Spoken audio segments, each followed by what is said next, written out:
O nome Saulo significa o grande. O nome Paulo significa o pequeno. Ao fazer esse filme, aprendi a mudar uma pequena e minúscula letra, para que possamos nos tornar grandes aos olhos de Deus. Mas isso exige que sejamos pequenos. Se quisermos ser grandes. Esse é o caminho dos santos. Esse é o caminho do sagrado. E é assim que Saulo se tornou São Paulo. O chamado vem quando menos esperamos. Eu me lembro do meu chamado vividamente. Eu tive a seguinte experiência. Aos 19 anos, eu estava num cinema na minha cidade em Mount Vernon, Washington. O filme acabou e lá na escuridão, com a minha única companheira, minha bola de basquete, na poltrona ao lado, eu tive uma sensação no coração. Me fez pensar que eu deveria ser um ator. Que foi para isso que Deus me criou. Que era isso que Ele queria de mim. Sim. Minha sensibilidade racional interferiu. Eu não sabia nada sobre atuar, sem agente, sem empresário. Eu não consigo decorar os textos. Ainda assim, uma inspiração veio. Eu tinha um chamado. Mais à frente, na primavera de 2000, me foi oferecido o papel de Edmund Dantes no Conde de Monte Cristo. Foi uma nova adaptação do clássico Dumas. Um período muito estressante.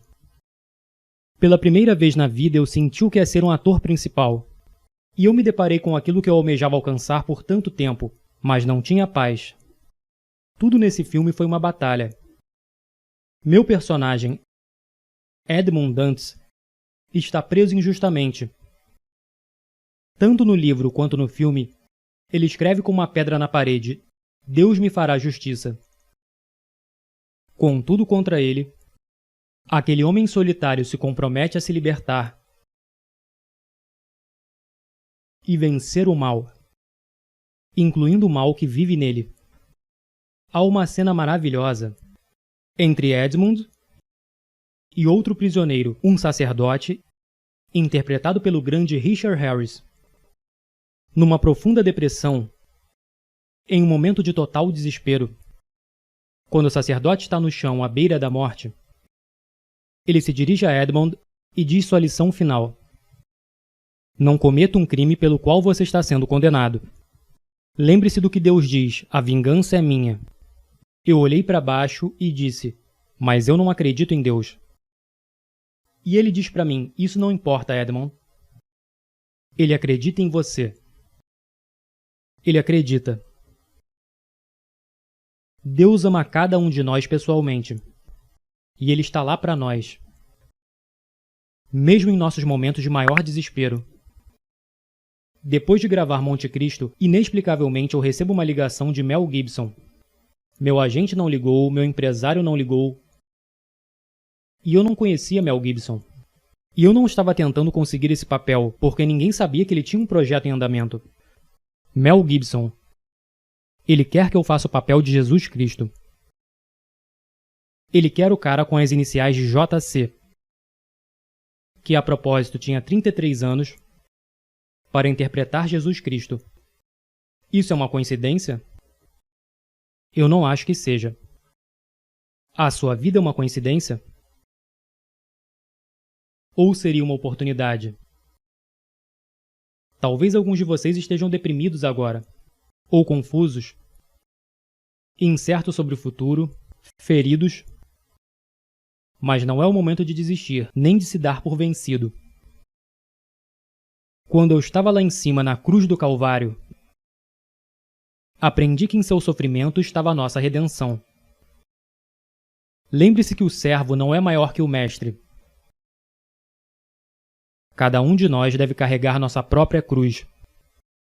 Existe um preço pela nossa fé, pelas nossas liberdades. Eu fui literalmente açoitado, chicoteado, crucificado, atingido por um raio. Sim, cirurgia de coração aberto. É o que acontece depois de 5 meses e meio de hipotermia. Um dia, durante as filmagens, meu braço estava preso numa viga pesada. Então alguém me puxou para outra direção. Meus músculos torceram e meu ombro foi deslocado. Eu caí no chão, fui de cabeça na areia. E essa cena permaneceu no filme. Mais adiante, no filme, o próprio Jesus experimenta o deslocamento de seu ombro. Bem, agora eu sei como isso é sentido. Todos os dias eu tive que levantar essa madeira. Foi como uma penitência. Meu ombro estava rasgando, ficando em carne viva. E hora após hora, ficava cada vez mais pesado. Mas se isso tivesse sido filmado no estúdio, você nunca teria visto essa performance.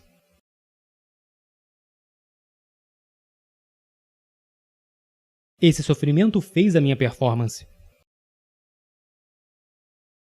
Assim como o sofrimento faz as nossas vidas.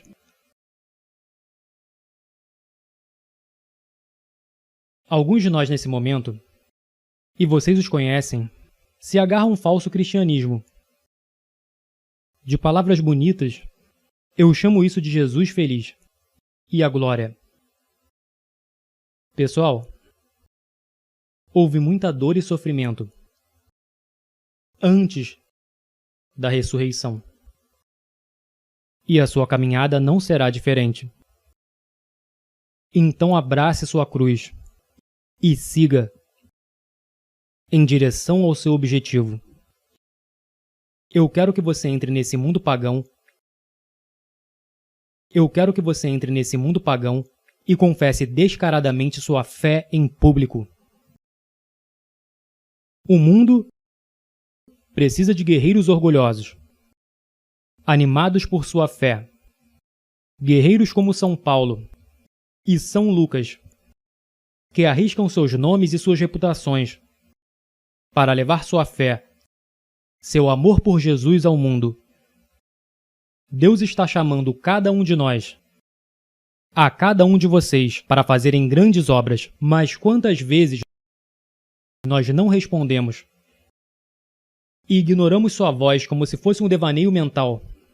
É hora da nossa geração aceitar o chamado, ao chamado de Deus, que exorta todos nós a nos entregarmos inteiramente a Ele, para que sua mão gentil guie você em seu caminho. Mas primeiro você tem que assumir o compromisso, orar, jejuar e meditar nas Sagradas Escrituras, e se comprometer a levar os Santíssimos Sacramentos a sério. Porque vivemos em uma cultura agora que está em declínio. As pessoas estão em perigo de sucumbir nos próprios excessos. O mundo inteiro está imerso no pecado. Mas no silêncio do nosso coração, Deus está nos chamando. Está chamando a cada um de nós para nos entregarmos inteiramente a Ele. E quantas vezes o ignoramos? Ignoramos o seu doce chamado. O grande santo de Auschwitz, São Maximiliano Kolbe, disse que a indiferença é o maior pecado do século XX. De fato, meus irmãos e irmãs, também é o maior pecado do século XXI. Temos que nos livrar dessa indiferença, dessa tolerância destrutiva para com o mal. Somente nossa fé e a sabedoria de Cristo podem nos salvar. Mas isso requer guerreiros prontos para arriscarem suas reputações, seus nomes e até suas próprias vidas, para permanecermos na verdade. Coloque-se à parte dessa geração corrompida.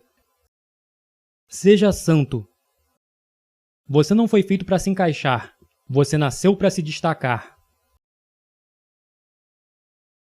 Agora em nosso país, estamos felizes em seguir com a correnteza. Nós temos um culto à liberdade agora, em que todas as opções são iguais, não importa quais sejam as consequências. Você realmente acha que isso é liberdade? O Papa João Paulo disse: a democracia não pode ser mantida sem quaisquer obrigações específicas, sem as verdades morais sobre a pessoa humana e a sociedade. A questão fundamental colocada por uma sociedade democrática é a seguinte: como podemos viver juntos? Buscando uma resposta para essa pergunta, a sociedade pode esconder verdades morais e razões morais? Toda geração americana precisa saber que a liberdade existe não para você fazer o que quiser, mas para que você tenha o direito de fazer o que deve. Essa é a liberdade que eu quero para você. Liberte-se do pecado. Liberte-se de suas fraquezas. Liberte-se da escravidão imposta a nós pelo pecado. Essa é a liberdade pela qual vale a pena morrer. Isso me lembra o que Mel Gibson disse em seu primeiro filme vencedor do Oscar, Coração Valente. O que ele disse ao seu pequeno e desorganizado exército. E eu digo a vocês essa noite: eu vejo um exército inteiro de meus compatriotas aqui desafiando a tirania. Vocês vieram lutar como homens livres. E vocês são homens livres. O que vocês farão sem a liberdade? Vocês lutarão? Um homem diz: não, correremos e viveremos. Sim. Lutem e vocês poderão morrer. Fujam e vocês viverão. Pelo menos por enquanto. E quando estiverem morrendo em suas camas muitos anos depois, vocês almejarão negociar todos os dias, de hoje até aquele dia, pela chance, apenas uma chance, de voltar aqui e dizer a nossos inimigos que podem tirar nossas vidas, mas jamais tirarão a nossa liberdade. Todo homem morre. Nem todo homem realmente vive. Você, todos nós devemos lutar por essa liberdade autêntica e viver, meus amigos. Por Deus devemos viver, e com o Espírito Santo como seu escudo, e Cristo como sua espada. Junte-se a São Miguel e todos os seus anjos. Envie Lúcifer e seus capangas ao inferno de onde eles pertencem.